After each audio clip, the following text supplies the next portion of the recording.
Bonjour à tous et à toutes, j'espère que vous allez bien. Comme vous l'avez vu dans le titre, aujourd'hui une nouvelle vidéo présentation d'un couteau Victorinox, le Ranger 57 M Grip, qui vient directement du Bon Coin. On va ouvrir le carton tout de suite, je l'ai pas encore ouvert. Je vais l'ouvrir avec vous en vidéo. Hop. Avec le petit Milwaukee Fastback.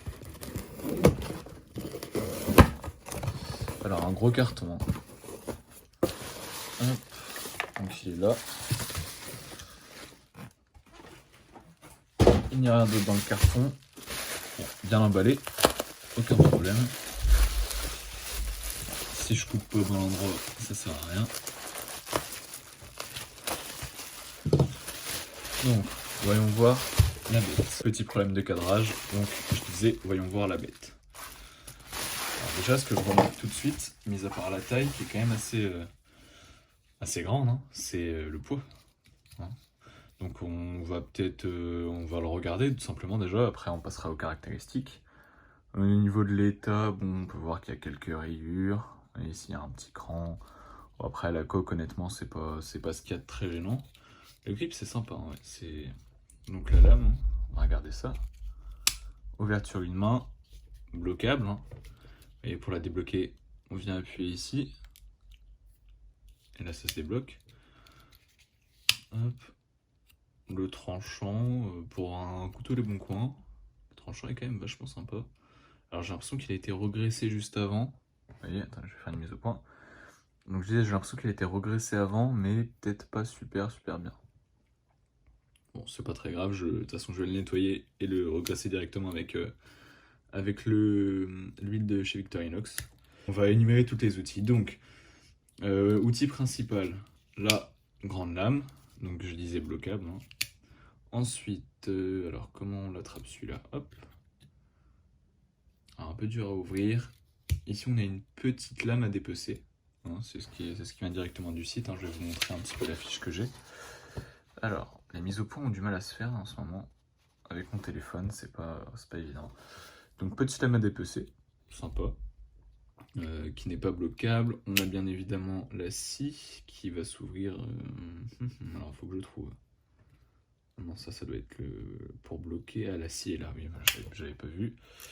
Donc, la scie est ici. Une belle scie, super grande. Ouais, très bonne scie. Donc, scie à bois.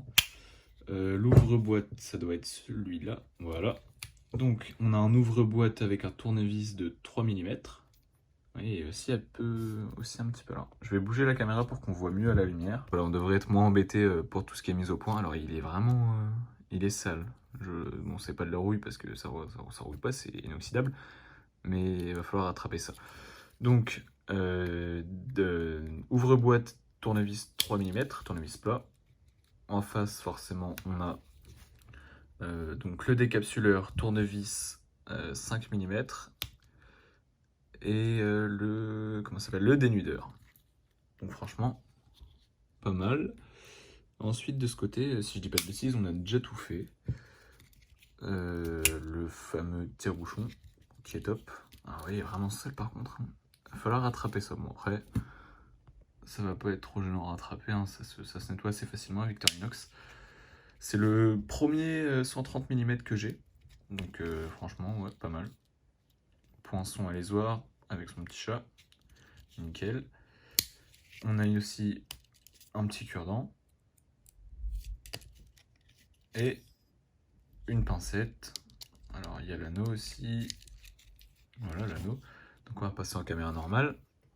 Donc j'ai tout dit, cure-dent, pincette, anneau, petite lame à dépecer, grande lame, tire-bouchon, poinçon à lésoir, scie à bois, ouvre-boîte, tournevis 3 mm, décapsuleur tournevis 5 mm, dénudeur de fil électrique. Donc tout ça, ça nous fait quand même un total de 13 fonctions. De quoi je pourrais parler maintenant? On va rentrer directement dans les dimensions, les mensurations, tout ça. On est sur une hauteur de 25 mm. Pour la longueur, c'était un 130 mm.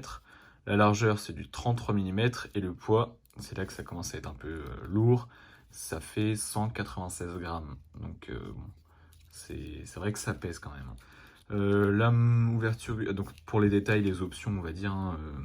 ouverture une main, oui. bloquable 8, matériaux polyamide, nombre de fonctions 13, couleur rouge et noir. Un noir qui sert un peu de grippe, alors après je sais... Oui, si, ça a l'air quand même d'agripper quand même. Donc on a vu tout ça, on a vu les options, les fonctions, les dimensions, tout ça. Maintenant, que dire sur ce couteau? Bah, pour un premier 130, franchement, c'est pas mal. On va peut-être commencer par parler du prix, parce que c'est aussi ce qui fâche un petit peu sur ce modèle-là. On est que sur un prix quand même de 99 euros. Ça fait un peu cher si... Ouais, pour de la collection, ça fait un peu cher, je trouve. Il n'est pas non plus exceptionnel, hein.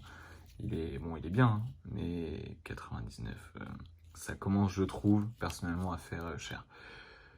Cependant, vous l'avez vu aussi dans le titre, 20 euros, avec les frais de port à peu près 25 sur le Bon Coin. Une bonne affaire, hein, franchement, comme d'habitude, je vous ai déjà dit dans d'autres vidéos, j'ai les notifications Le Bon Coin. Dès que je reçois une notification Victorinox ou Laserman, je clique, si ça m'intéresse, je prends. Bon, il y a des affaires comme ça, il n'y en a pas tous les jours, mais là, quand je l'ai vu à 20 euros, j'ai fait bon, je vais pas chercher, même pas envoyer de message, je vais directement acheter. Et bah, pour le coup, je suis quand même content, hein, parce que 25 euros en fin de compte, franchement, 25 euros, c'est un bon prix, très bon prix, je pense. Dites-moi ce que vous en pensez en commentaire, mais à mon avis, ça va être difficile de faire mieux, hein. Donc voilà, je présente un peu ce couteau, voilà. Sachant qu'il y aura une partie 2, hein, comme le vu dans le titre, c'est marqué partie 1. Partie 2 pour le test complet de ce couteau, on va le tester, même si bon, il n'est plus sorti d'usine, hein, il y a un peu de vécu, je vais le nettoyer bien sûr. Je vais tout réaffûter, je vais bien m'occuper de ce qu'il faut. Et ensuite, je sortirai la partie 2, donc bon, à un autre moment, je pense, une ou deux semaines après que cette vidéo-là soit sortie. Et puis voilà, alors maintenant, juste petit aparté pour parler un peu de la chaîne. Donc ces derniers temps, j'étais un petit peu moins actif là sur le mois dernier, j'ai sorti un peu moins de vidéos. Avant, c'était tous les dimanches, maintenant c'est un peu plus aléatoire également sur Instagram. J'ai été un petit peu moins actif, c'est parce que j'avais un peu de boulot quand même. Là, les vacances sont arrivées, donc je vais être plus tranquille, je vais avoir le temps de me focus un petit peu plus sur la chaîne YouTube, de ressortir des vidéos, de aussi sortir les fameuses vidéos EDC, hein, parce que j'en parle, mais j'ai pas encore eu le temps d'en faire.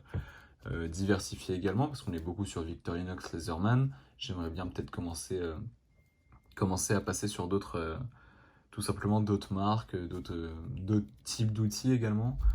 Donc voilà, donc petit aparté fait, j'espère que cette présentation vous aura plu. Si vous avez la moindre question, comme d'habitude, l'espace commentaire est fait pour ça. N'hésitez pas à aimer la vidéo, à vous abonner également. Il y a beaucoup de personnes qui regardent les vidéos mais qui ne sont pas abonnés. Donc si la chaîne vous plaît, si les vidéos que je propose vous plaisent, n'hésitez pas à vous abonner. Ça fait toujours très très plaisir. Donc voilà, bah écoutez, je vais pas vous retenir plus longtemps, hein. On se retrouvera pour la partie 2. Quand elle sera sortie, je l'afficherai ici. Donc si elle ne s'affiche pas encore ici, c'est qu'elle n'est pas sortie. Et puis voilà, en attendant, moi je vous souhaite une très très bonne fin de journée. Je vous dis à la prochaine. Et voilà.